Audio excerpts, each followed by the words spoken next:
안녕하세요, 수정입니다. 스몰토크에 오신 여러분들 환영합니다. 오늘 소개해드릴 책은 배드블러드입니다.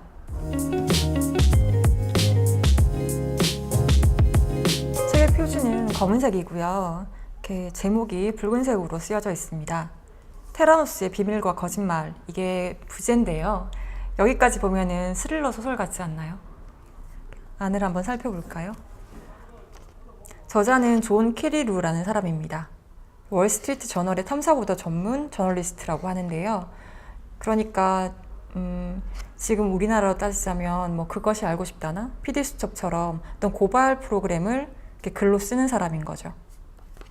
그러니까 앞에서 보이는 것처럼 스릴러 소설은 아니고요. 르포 형식을 빌린 글이라고 할 수 있습니다.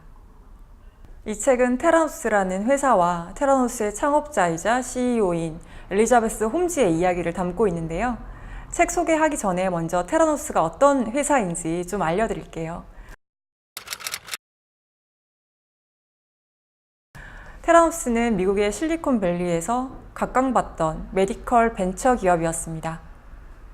메디컬 벤처 기업이라는 말이 좀 낯선데요.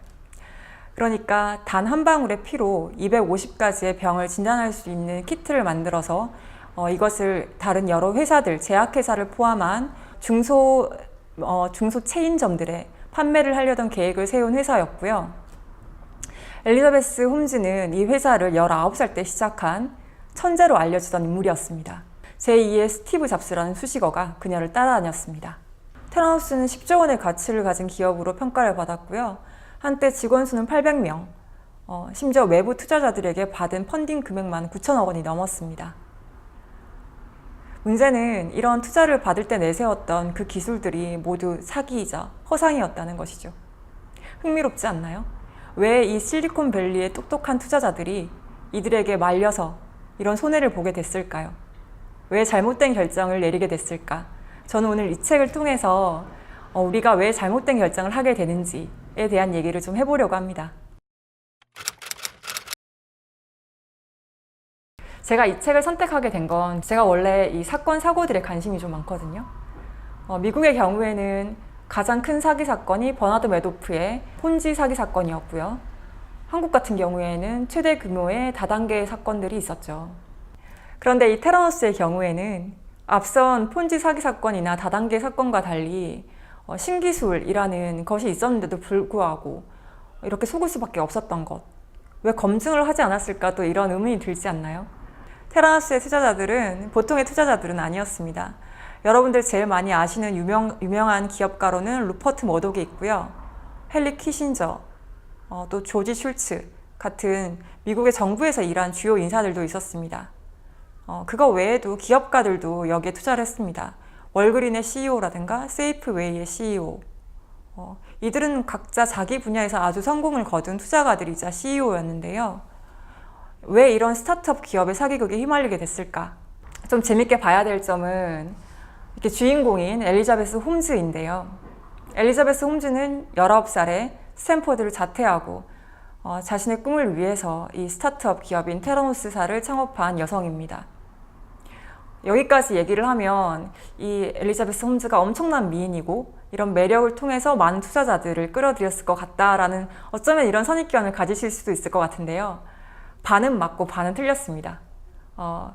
이 홈즈가 어떤 자신의 매력을 통해서 많은 투자자들을 끌어들이고 직원들을 채용한 것은 사실이지만 어떤 여성적인 매력을 이용하진 않았고요.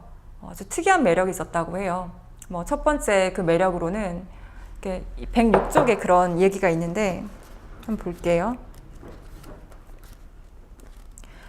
엘리자베스는 말할 때 사람을 강렬하게 쳐다보면서 듣는 사람으로 하여금 그녀를 믿고 따르게 만들었다. 그러니까 말할 때 상대의 눈을 항상 쳐다보면서 눈을 떼지 않았다고 해요.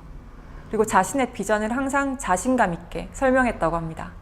그녀의 비전은 신기술을 통해서 누구보다도 빨리 아픈 사람들의 병을 진단하고 세상을 더 좋게 구하고 싶다는 어떤 대의를 가진 거였는데요. 개인의 이익만이 아니라 모두에게 도움이 되는 회사가 되고 싶다라는 이 비전에 많은 사람들이 끌렸던 것 같습니다. 또 그녀는 항상 말을 할 때 낮은 목소리로 말을 했다고 해요. 이것 또한 연출된 것인데요. 우리가 보통 높은 톤의 목소리보다는 낮은 톤의 목소리에서 신뢰를 느끼잖아요. 그래서 이런 낮은 목소리로 사람들과 대화하는 법을 아마도 연습했을 것으로 추정됩니다. 이 외에도 그녀의 인맥이 많은 도움이 됐는데요. 그러니까 스탠퍼드 출신이었기 때문에 그 교수들을 통해서 많은 사람들이 소개받기도 했고, 또 실리콘밸리에 있다 보니 애플사에 있던 사람들이라든가 많은 유수한 벤처기업에서 일했던 사람들을 자신의 벤처기업으로 끌어들일 수 있었습니다. 엘리자베스 홈즈가 이런 자기의 매력 이외에도 사기를 칠 수 있었던 것은 두 가지 전술이 있었습니다. 첫 번째는 정보의 통제였어요. 엘리자베스가 회사를 운영할 때 점점 많은 직원들이 회사의 비전에 대해서 의심을 하기 시작했습니다. 왜냐하면 실험을 할 때마다 실패를 하거나 결과값이 나오지 않았기 때문이죠. 그런데 이런 일들이 일어날 때마다 직원들을 해고하는 것으로 이것을 해결했습니다. 이게 미국의 어떤 특징이라고 할 수 있는데, 미국은 이 해고와 고용이 굉장히 자유롭거든요. 그리고 어떤 사람이 해고되고 나서도 주변과 차단되기가 되게 쉬워요. 한국 같은 경우에는 내가 갑자기 회사에서 잘리면 동료들이 무슨 일인지 묻고 서로 연락이 되잖아요. 근데 미국은 이렇게 회사를 옮겨 다니는 것들이 굉장히 빈번하게 일어나는 일이기 때문에 이게 쉬웠던 거죠. 자신의 말을 듣지 않거나 어떤 의문을 제기하는 직원들은 다 해고를 시키고요. 더 신중을 기했던 것은 이 부서 간에 서로 그 소통이 되지 않도록 만든 거였어요.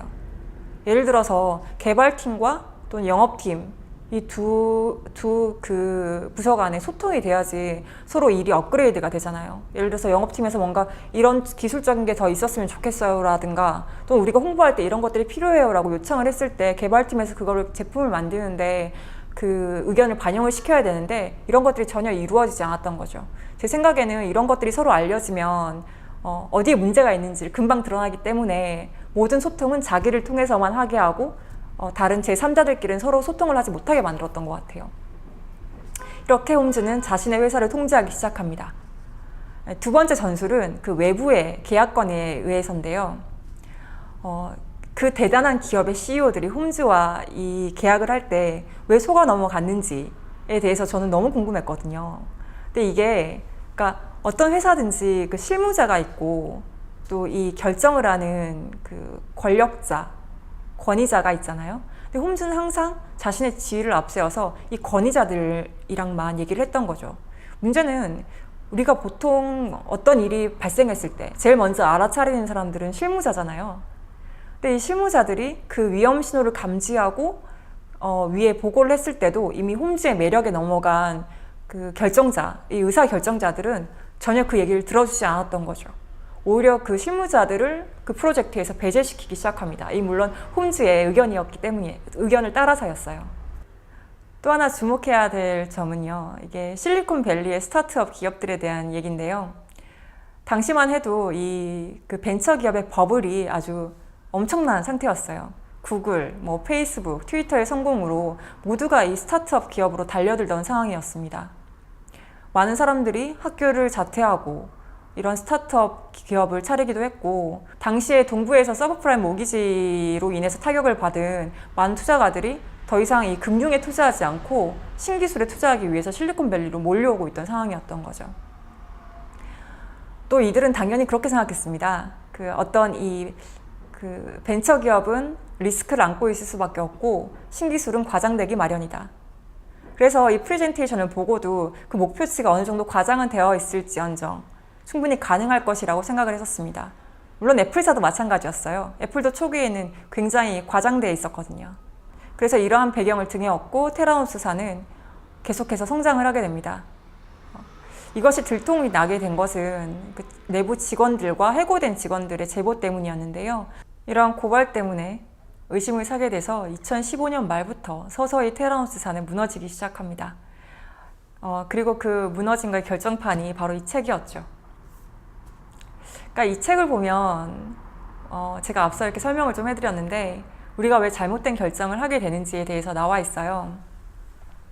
많은 사람들이 어떤 결정을 할 때 자신이 굉장히 이성적이고 합리적인 근거를 가지고 결정을 한다고 생각하지만 실제로는 감에 의해서 결정을 하게 되거든요.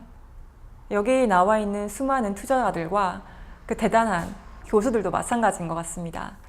자신의 흥미와 맞고 자신에게 영감을 준 일이라는 판단이 들었을 때는 어떤 위험 신호가 감지되더라도 그것을 무시하고 자기가 하고 싶은 일, 자기가 처음에 꽂힌 일을 계속해서 추진하게 되는 것이죠.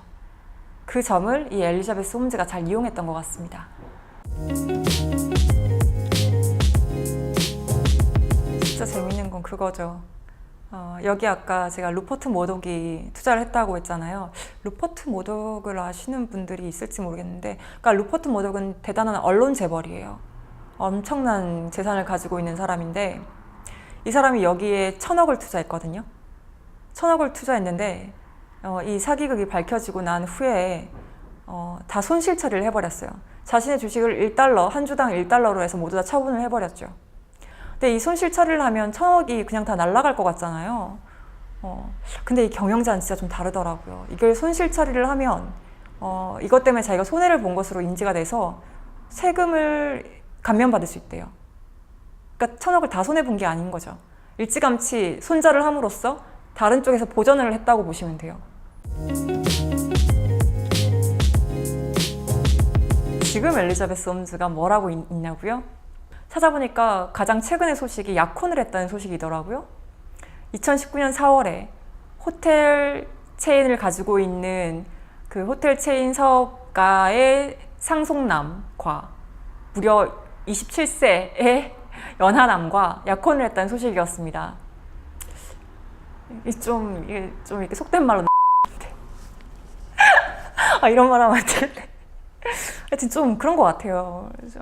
아니 저는 되게 궁금해요. 어떻게 속였을까? 그러니까 제가 지금 듣기로는 이 책이 영화화 된다고 해요. 그 누구죠? 그 유명한 영화 배우? 제니퍼 로페즈. 아니지. 제니퍼 로렌스 아닌가요? 제니퍼 로페즈. 아니 제니퍼 로페즈 맞아요? 아닐걸?